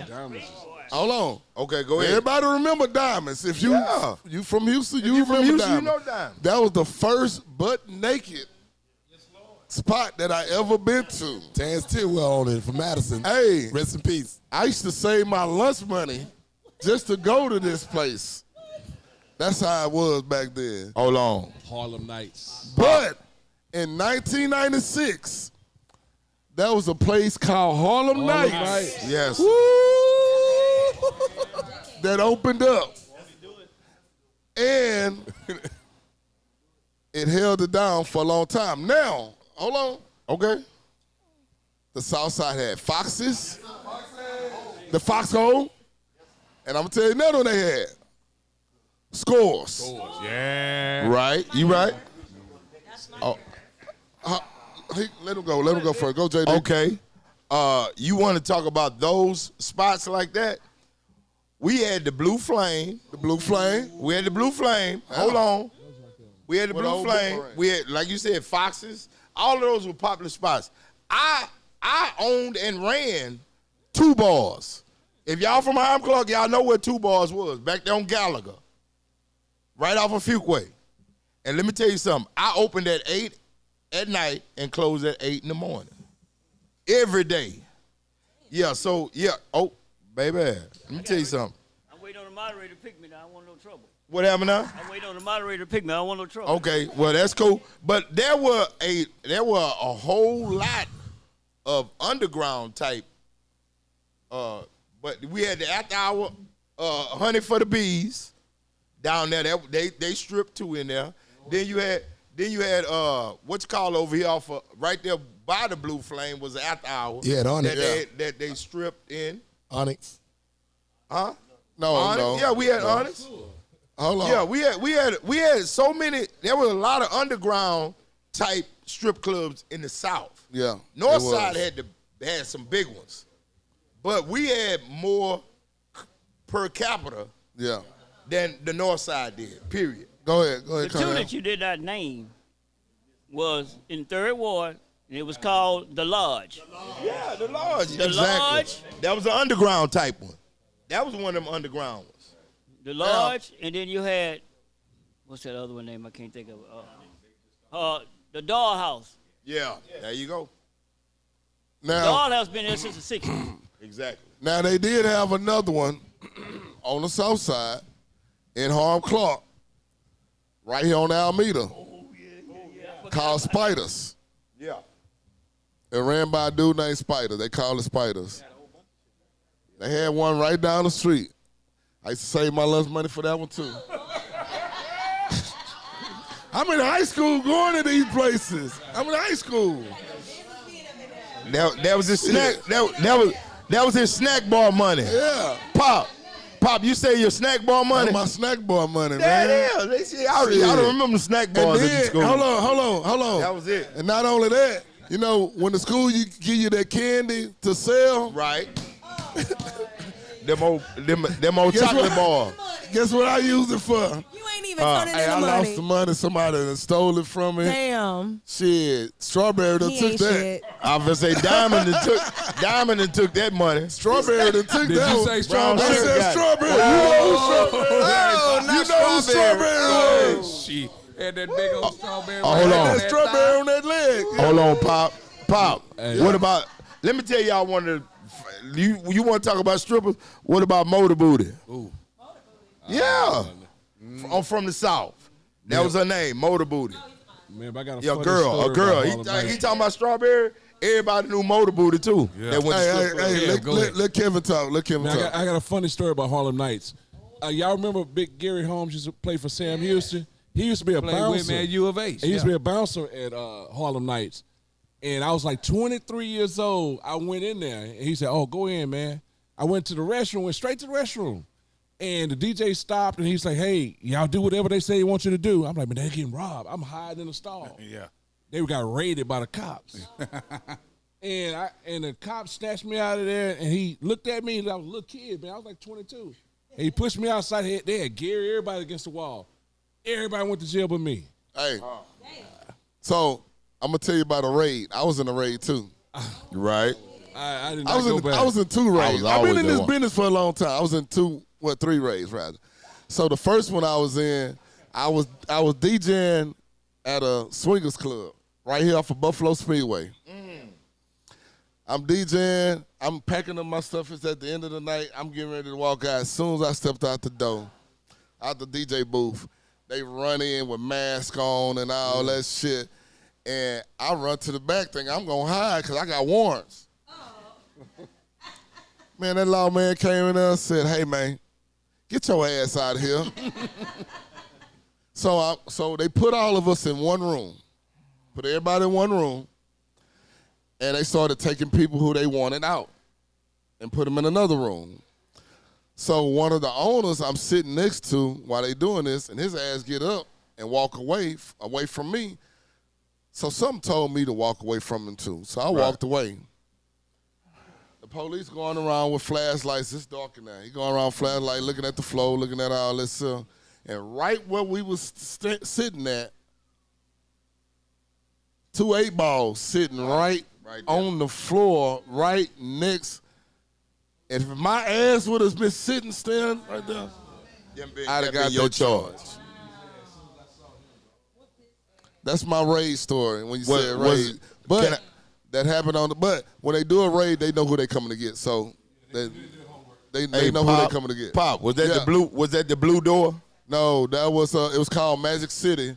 Oh, okay. Right here on Buffalo Speedway. Yeah, okay. They done tore the whole strip part down. They tore all that down. They done tore all. It's right by the Starbucks. That Starbucks right there. Mm-hmm. It's right next to that. It was right next to that, but they tore all of that down now. But yeah, that was my my first raid. My second raid. Never mind. But I've been in a whole lot of. I've been in a couple of raids. You're a before. raid veteran. Yeah, Papa raid veteran. But I know they not coming for me, so I tell everybody just chill out. They know who they coming for.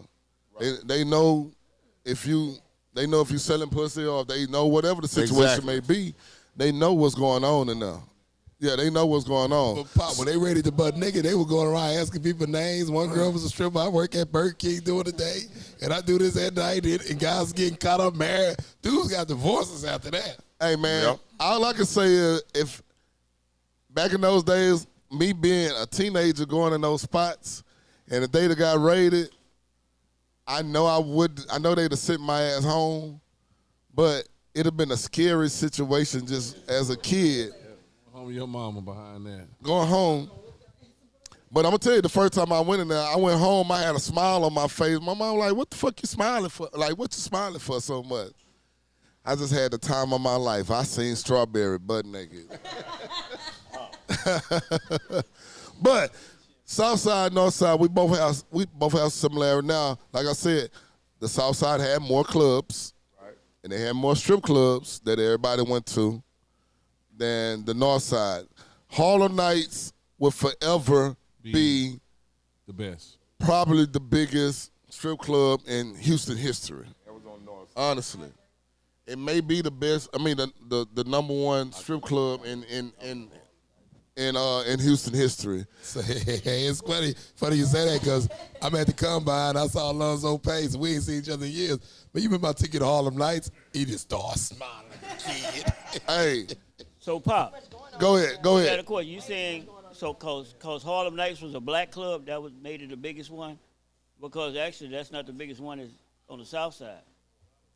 You got 2 or 3 of them that's bigger, but they're mostly white. We just talking about black, right? Yeah. Those are titty balls. Well, so no. They're titty balls. And you know, I come from the strip club era. I worked in I worked in Harlem Nights. I was a DJ at Harlem Nights at one time. I worked at Harlem Nights. So actually, Harlem Nights was owned by Arab. Yeah. Yeah, it was. But a black guy subleased it. So that's how they went over there. But I also worked at Scores. And it was ran by niggas. Not a black guy. Not a black guy. It was ran by niggas. Right. So I've worked, and I worked in white strip clubs on both sides. I worked at Michael's. Mm-hmm. I worked at Men's Club? No, I never worked at the men's club. I wish I could get in there. On the north side, it was Centerfold. Playmates. Yep. On the south side, it was like I said, Michael's. It was Bourbon Street. It was Show Palace. Yep. Which we call the Whole Palace. The old Legends. I don't know if you remember Legends on Richmond.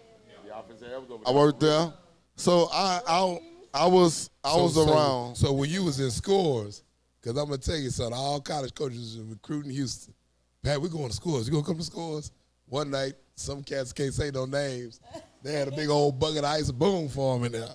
They love some scores, boy. They still talk about it today. Well, when I worked at Scores, it may have been years before it got ready to. It was on its decline when I worked there. So it wasn't at the height it was because the history of all this black strip club thing in Houston, the place on what y'all talking about? Not the Blue Door. What's the other one you was telling? On Foxes?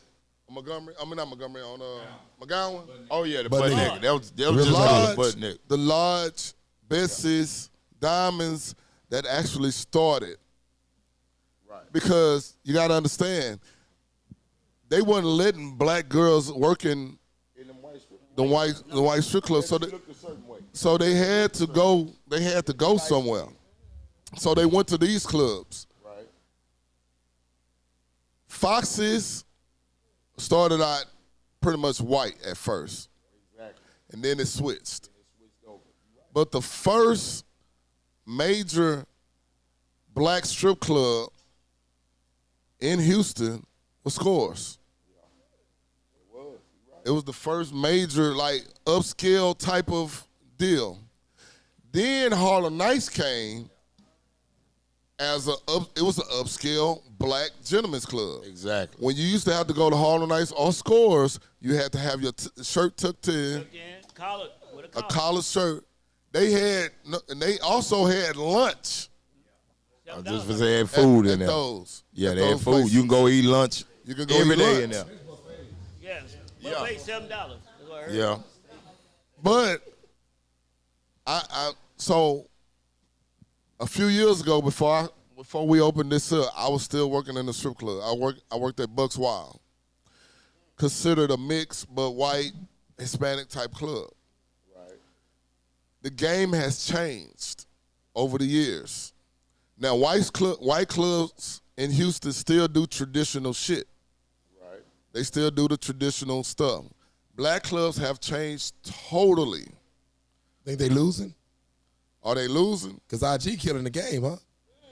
Who? IG, Instagram. Yeah, but here's the thing. In the black clubs. When you work at a white strip clubs, whatever money you make, whatever money those girls make, that's their money. Now at the black strip clubs, it used to be like that, but now they splitting all this fucking money amongst each other. I'm sorry. If I'm dancing and niggas throw money on me, I'm keeping mine. That's my shit. Yeah. I don't have to split that with nobody. But the game has changed in the black strip clubs that they kind of making it fair for everybody.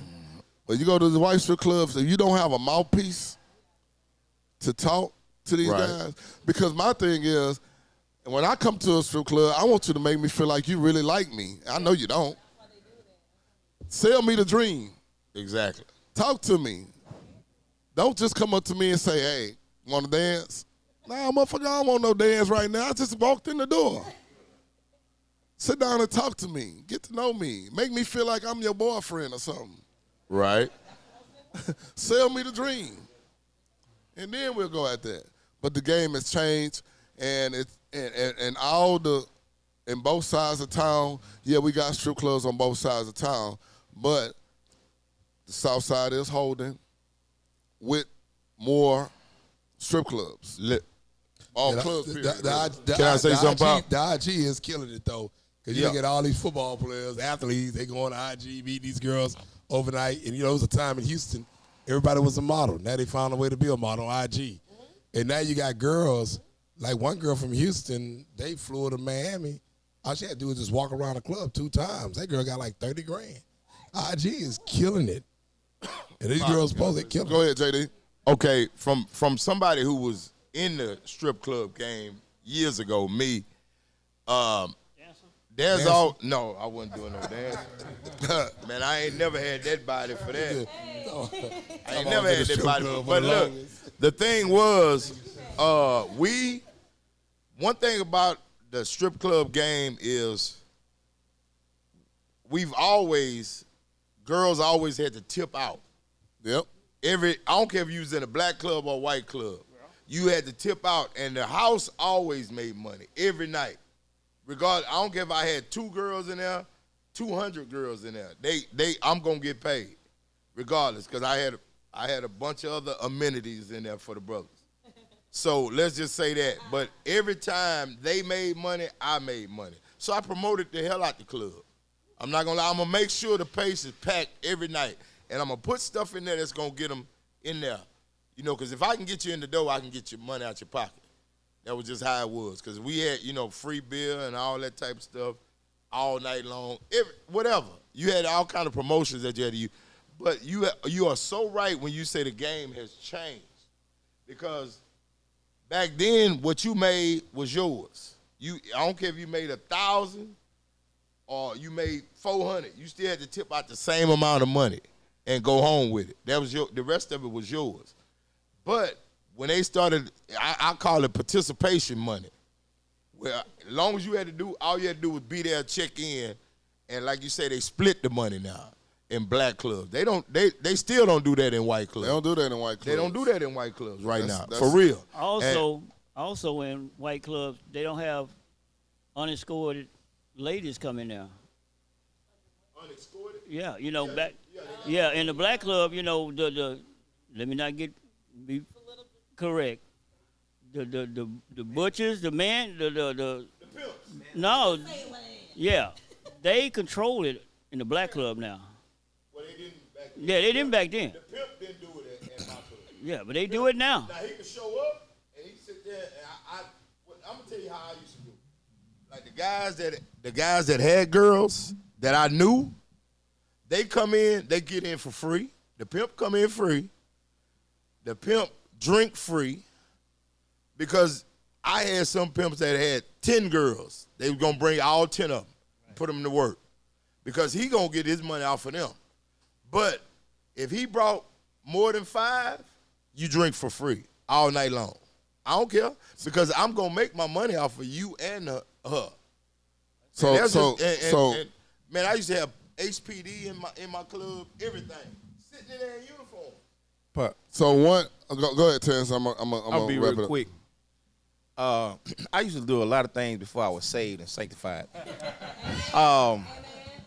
And my memories of strip club was, you had amateur night, because you had the girls that come in that, you didn't really, you just, they entertained you, but you waited till that 9 o'clock or 10 o'clock when the beast would come in, and you had this one particular girl that you wanted, to tip. Because she was like, the best thing that the club, presented. That's just me. I don't know about the other guys, stuff like that. So listen, before we wrap it up. He talking about the headliners. That's what he talking about. Headliners. What you say when you came from the country? Check it out. So before we stop, I'm gonna say one story. So it was a particular club I used to work at on the southwest side. It's called Bourbon Street. So we had a night called Dollar Monday. $1 to get in, $1 drinks, $1 dances. Every Monday. We had we ran about 90 girls on that Monday. We had at least 200 to 300 people in the building. Now, the way the dollar dance thing worked, it wasn't like you had that $1 and she gonna dance on you and shit like that. It didn't work like that. We had a time that we do the dollar dances, and it only lasted for about 5 minutes. But the DJ would play a snippet of the song, and the girl had to go to the next customer. But a lot of those guys would have a bunch of money, and they'll just throw the money on them as it go. Now, as a manager, I got my shift pay, and I got a percentage off each girl that paid tip out. Right. When I say on Mondays, I'm walking out of there with about $2,000-$3,000 every Monday as a manager. That's a hell of a night. Hella, when I say my pockets looked like it had the mumps.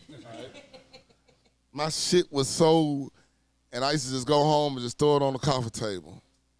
A bunch of money. Wake up the next morning and just count it. But the game back then was so lucrative. People was making money back then. But I enjoyed it. I had fun. I hated Mondays because there was too many motherfucking people there on Mondays. I hated it, but I loved it because of the money. But the one thing about, since we talk about this north side and south side, I'm going to wrap it up with this. We all came together this one time. Right. When Hurricane Katrina happened, and all of New Orleans people came. And when they came, they tried to change Houston into New Orleans. Exactly. Yeah. I remember that. But niggas didn't give a damn if you from the north side or the south side. We came together. True. Nah, nigga, y'all, it ain't going down here. You ain't changing shit. And I had to tell a guy from New Orleans, he like, man, why y'all be tripping with us? And blah, blah. I say, look, man, it's just like me coming to your house. If I come to your house, I got to respect your house. I can't put my feet on your coffee table. I can't go in your refrigerator without your permission. Y'all got to fit in just with us. We don't fit in with y'all. So one thing about it, yeah, we talk about each other. We laugh and joke about north side, south side. But when it really come down to it, we together. H-Town is H-Town. Exactly. And we gonna fuck with each other no matter what. All the shit that back in the day that Slim Thug and Kiki and all them had, right? All that shit went away. Yeah, because they together now. What you got to say before we wrap this up? Well, I'm gonna wrap it up. What I had to say was, you are so right about when Katrina came. They did come here to Houston, trying to turn Houston into New Orleans. But we had to let them know that we had neighborhood. We had, like they had the 9th Ward, Calliope Apartments and all that. We had stuff more treacherous than that here in Houston. They found out that some of these neighborhoods in Houston were a lot more treacherous than any projects they had. And that was one thing that I did like about Houston when they came here and tried to take over. You would hear it on all north side, south side, I don't care where you was at, east and west. You would always hear about them New Orleans guys getting handled, getting taken care of, and getting put in a place. And now they had to calm down, because if they didn't calm down, they had to get out. Yeah, and that's just all it was too. Well, and also they had a lot you of calm rest. down or get down or lay down. One or two. Pop, they had a lot of rest. They said they had to rest more people when them New Orleans folks came in too. So them cops had to they had to wake up. They realized these laws. HPD took I'm just care gonna of it tell you too. this: when you cross that state line, there's a sign underneath. Welcome to Texas. Don't mess with. Don't Texas. mess with Texas. Simple as that. And that's what it is. Different laws. So That's check right. it out. That's right. Different laws. At the end of the day, we all H-Town. That's right. And we love this city. We love what we do here. And this city is big but small, if it makes sense to you. Because you're going to meet somebody that knows somebody in this city, regardless of what size or what side of town you're on. So I say that to say this here. I want to thank everybody for being a part of this tonight. Next week, we're going to come back. We're going to have more women in this here.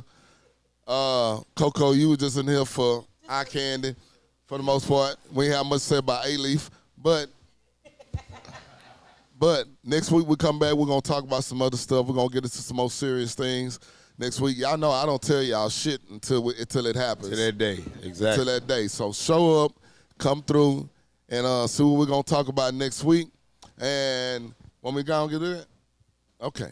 So, once again, it's your boy Pop. This has been the podcast. We call it Big Stick Energy. Exactly. I'll be forgetting some time. So, once again, it's your boy Pop, Big Stick Energy. And we had a good night tonight, and I want to thank everybody for tuning in. I want to thank my panel for being a part of this here. Right. Don't forget, we're brought to you by Brock Brand. Get your shit from Brock Brand. Go online and purchase your Brock Brand stuff. Also, Quad Houston, we open from Wednesday through Sunday for Quad Houston and the Den, located right here at 4608 Almeda. And one more thing, all the energy I got, and it's big. So Big Stick Energy, we got it right here. H-Town, we representing. We had a good time. I want to thank everybody once again, and thank everybody that stayed with us tonight on this thing. Hey, it's number love, Northside, Southside, number love. It's all H-Town. Put up your H's right now. Put up your H's right now, and we out. If you can make it in Houston, you can make it anywhere. I never pull up with that list in the 4 when I smoke cigars. It ain't just